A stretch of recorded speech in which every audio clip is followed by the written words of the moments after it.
Hello students, इस video में हम क्लास 10 मैथ्स के सेकंड चैप्टर पॉलिनोमियल्स इसके सभी एग्जांपल्स करेंगे। तो यहाँ पे आप देख सकते हैं इस चैप्टर में 4 एग्जांपल्स हैं, चारों को इस वीडियो में हम करेंगे। इस चैप्टर के बाकी वीडियोस के लिए डिस्क्रिप्शन बॉक्स में प्लेलिस्ट चेक करें और चैनल को ज़रूर सब्सक्राइब करें। So let's start. First example है, यहाँ पर ये जो पॉलिनोमियल्स हैं हमने बताना है कि इनमें नंबर ऑफ ज़ीरोज़ क्या हैं। हमने नंबर ऑफ ज़ीरोज़ बताने हैं।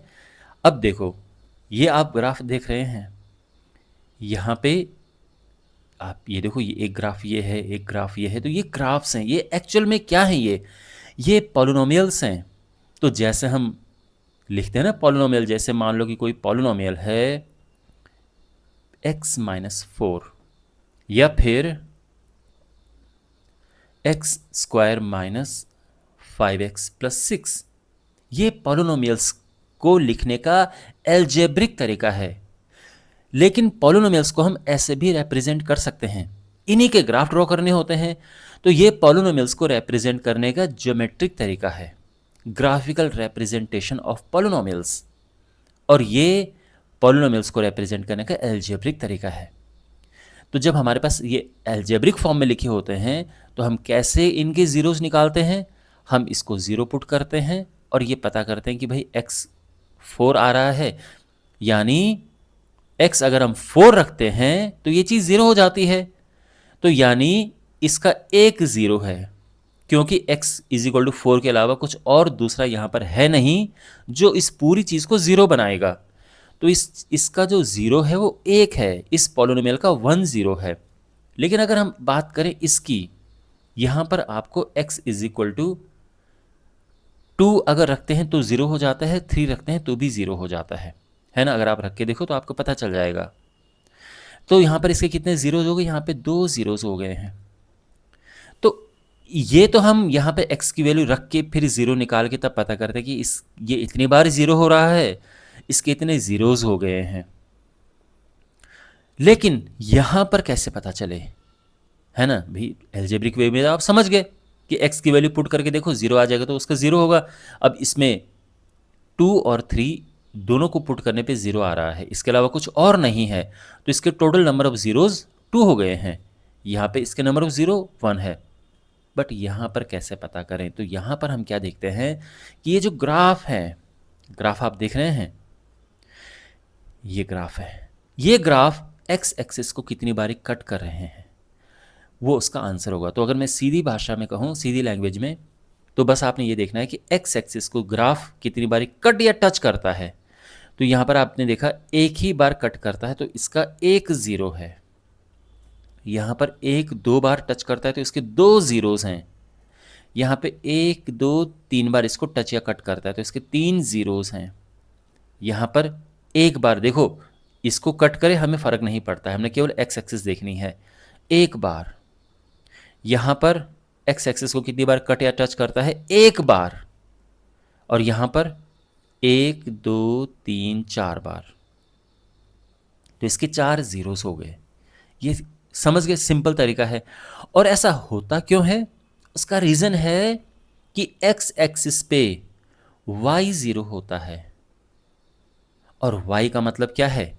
y का मतलब है पॉलिनोमियल। यहाँ पर जो y है वो पॉलिनोमियल को ही बता रहा है। तो आप जानते हैं ना कि ज़ीरो का क्या मतलब है। हम कब कहते हैं कि भाई ये इसका ज़ीरो है? उस पर क्या होना चाहिए?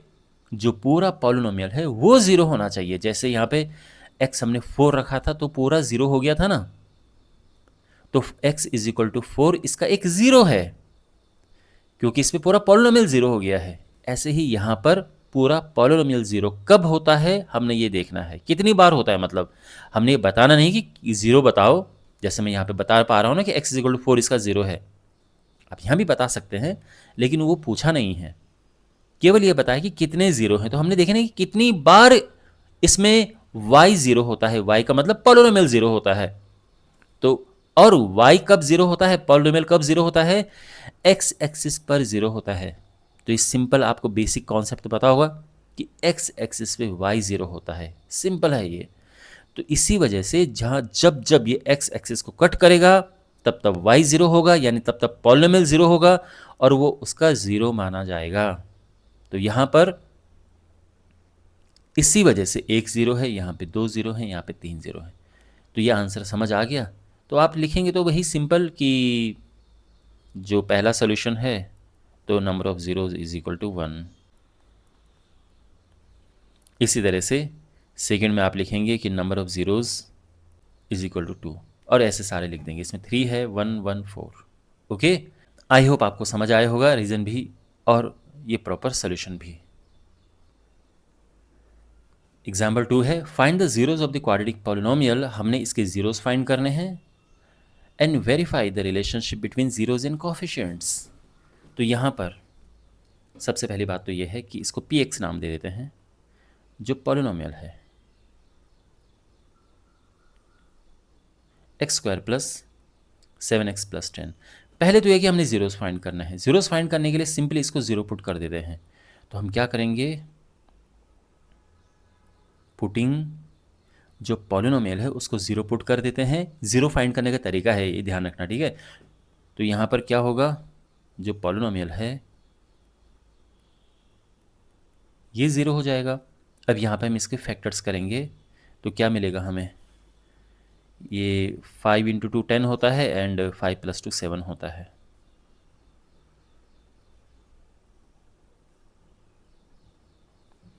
फैक्टर्स करेंगे आगे तो इसमें से x कॉमन है, अंदर बचेगा x प्लस 5 और यहाँ पर 2 कॉमन आ रहा है, अंदर x प्लस 5 बचेगा। और अगर ये एक जैसे आ रहे हैं यानी हम सही कर रहे हैं,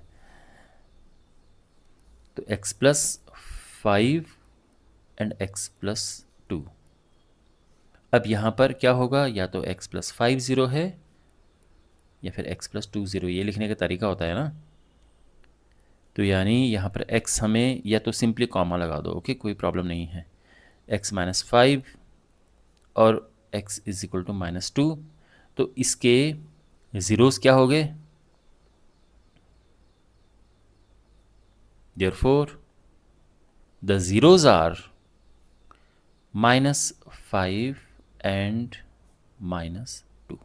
इतना समझ गए। तो first half of the question हमने सॉल्व कर दिया है, जहाँ पे हमने ज़ीरोज़ फाइंड करने हैं। अब हमने रिलेशनशिप वेरीफाई करना है ज़ीरोज़ एंड कोफिशिएंट्स के बीच में। तो पहली बात तो रिलेशनशिप क्या है ये मैं बताता हूँ आपको। तो the relationship between the zeroes and the coefficients, क्या रिलेशनशिप होता है, sum of zeros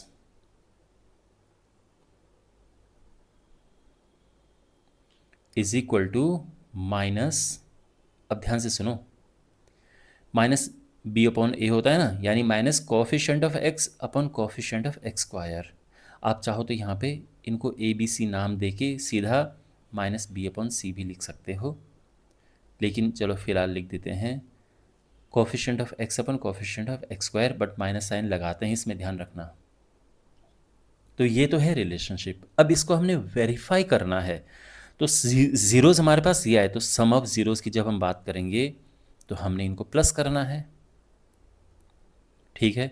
is equal to minus coefficient of x 7 है, कोफिशिएंट ऑफ एक्स स्क्वायर 1 है, -5 और -2 -7 होते हैं और ये भी -7 होता है। तो ये वेरीफाई हो चुका है, वेरीफाइड, ओके। और अब दूसरा क्या रिलेशन है, प्रोडक्ट ऑफ ज़ीरोज़।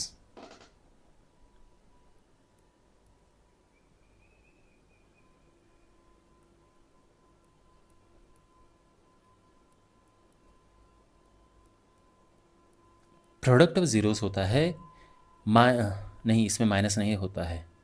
अब इसमें होता है product of zero C upon A, यानी constant term upon coefficient of x square, यानी 10 अपॉन 1 आ जाएगा। तो ये तो है रिलेशन।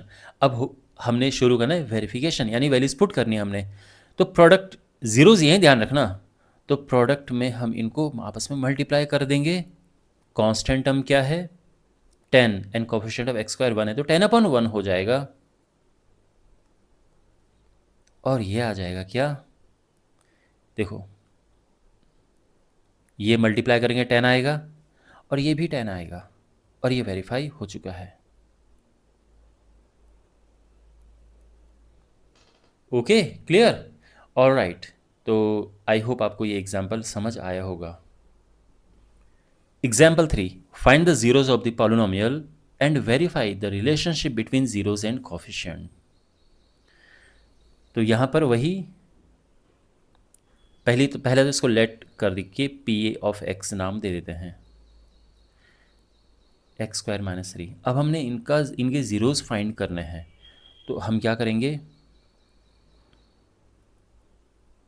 पुट करेंगे p of x is equal to zero, यानी इसे ज़ीरो पुट करना है। और फिर क्या होगा, ऑफ कोर्स एक्स की वैल्यूज़ हमें मिलेंगी, तो एक्स स्क्वायर यहाँ पर 3 हो गया, और इससे एक्स क्या होगा, प्लस माइनस √3। तो ज़ीरोज़ क्या होंगे, √3 एंड माइनस √3। ओके, और अब होगा वेरिफिकेशन। तो अब वेरिफिकेशन में हमने क्या करना है, सम ऑफ ज़ीरोज़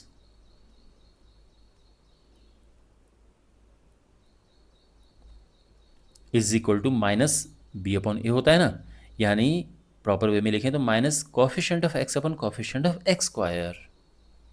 ठीक, तो यहाँ पर अब देखो, सम ऑफ ज़ीरोज़ मतलब एक ही और एक ही है, तो √3 plus minus √3, sum of zeros is equal to minus coefficient of x. यहाँ पर एक्स क्या है, मतलब एक्स का कोफिशिएंट क्या है, तो आप कहोगे कि यहाँ पर तो एक्स ही नहीं है, तो इसीलिए ज़ीरो होगा उसका कोफिशिएंट, बिकॉज वो यहाँ पर है नहीं।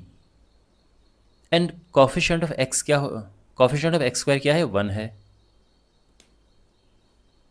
तो ये क्या होगा, देखो ये √3 प्लस में है, ये माइनस में, तो कट के ज़ीरो आ जाएगा, और ये भी ज़ीरो हो जाएगा, तो हो गया ना वेरीफाई। और अब प्रोडक्ट, तो प्रोडक्ट ऑफ ज़ीरोज़, तो प्रोडक्ट ऑफ ज़ीरोज़ क्या होता है, constant term upon coefficient of x square.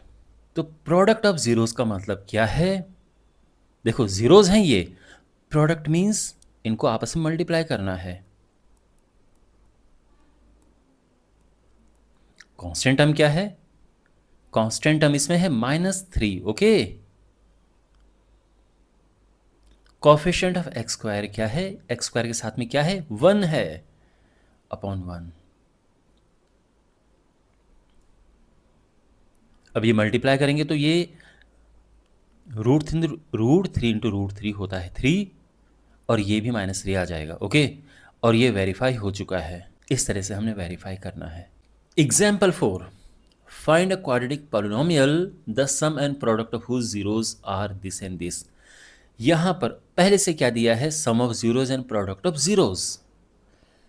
तो let the zeroes be alpha and beta, तो सम ऑफ जीरोज क्या होगा, यानी इनको प्लस करके क्या आएगा, क्वेश्चन में लिखा है -3, ध्यान रखना ये जीरोज नहीं है, स्टूडेंट्स इस पर गलती कर देते हैं, ये डायरेक्ट सम दिया है, यानी अल्फा प्लस बीटा ये है, और उनका प्रोडक्ट ये 2 है।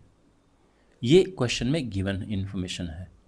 हमने क्या बताना है, हमने क्वाड्रेटिक पॉलिनोमियल फाइंड करना है।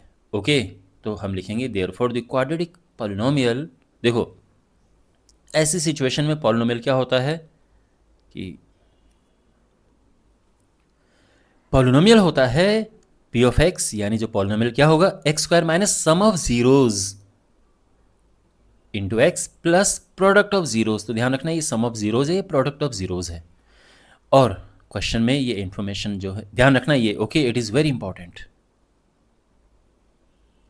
तो फिर क्या होगा, सम ऑफ जीरोज यहाँ पर हम पुट करेंगे into x plus product of zeros put करेंगे, और ये आ जाएगा x square plus minus minus का प्लस होगा ना, 3x प्लस 2, और ये आंसर आ चुका है। ऑलराइट, ये हमारा रिक्वायर्ड पॉलिनोमियल है। एक और बात आप हो सकता है कि आपके टीचर्स आपको बताएं या आपके फ्रेंड्स आपको बताएं कि यहाँ पर k का मल्टीप्लाई भी हम कर सकते हैं, मतलब जो हम अपना फाइनल आंसर लिखेंगे k² प्लस 3x प्लस 2, अगर आप करना चाहो कर सकते हो। यहाँ पे लिख के रिक्वायर्ड पॉलिनोमियल इस तरह से, लेकिन इसकी ज़रूरत है नहीं वैसे, ये हमारा परफेक्ट आंसर है, लेकिन अगर आपको के इंटू करके लिखना है तो भी लिख सकते हैं। ओके, ये हम अक्सर इसलिए करते हैं कि कभी कभार देखो अभी तो सीधा नंबर आ गया, लेकिन अगर मान लो कि यहाँ पे अपॉन 3/4 होता, ये अपॉन 8 होता, फिर यहाँ पर क्या आ जाता है, अपॉन में चीज़ें आ जाती हैं, और वो अपॉन में वो डिनोमिनेटर को हटाने के लिए हमें अलग से मल्टीप्लाई करना पड़ता है, ताकि हमें एक सिंपल इक्वेशन मिले, सिंपल पॉलिनोमियल मिले। ये रीज़न है। बट यहाँ पर ऐसा कुछ सिचुएशन है नहीं, यहाँ पर कोई फ्रैक्शन नहीं है, ठीक है ना। अगर फ्रैक्शन होता तो उस डिनोमिनेटर को हटाने के लिए हम फिर मल्टीप्लाई करते किसी चीज़ का, किसी नंबर का, ओके, ताकि वो हट जाए और हमारे पास सिंपल फॉर्म आ जाए। बट ये ऑलरेडी हमारे पास एक सिंपल फॉर्म है, तो हम यहाँ पे छोड़ देंगे। ओके, तो मुझे उम्मीद है कि आपको ये सभी एग्जाम्पल समझ आए होंगे। इस चैप्टर के बाकी वीडियोस के लिए आप अपने सामने जो प्लेलिस्ट देख रहे हैं इस पर क्लिक कर सकते हैं। ये प्लेलिस्ट आपको डिस्क्रिप्शन बॉक्स में भी मिल जाएगी। चैनल को ज़रूर सब्सक्राइब करें और अपने दोस्तों के साथ ये वीडियो शेयर करें। तो मिलते हैं अगले वीडियो में। Take care.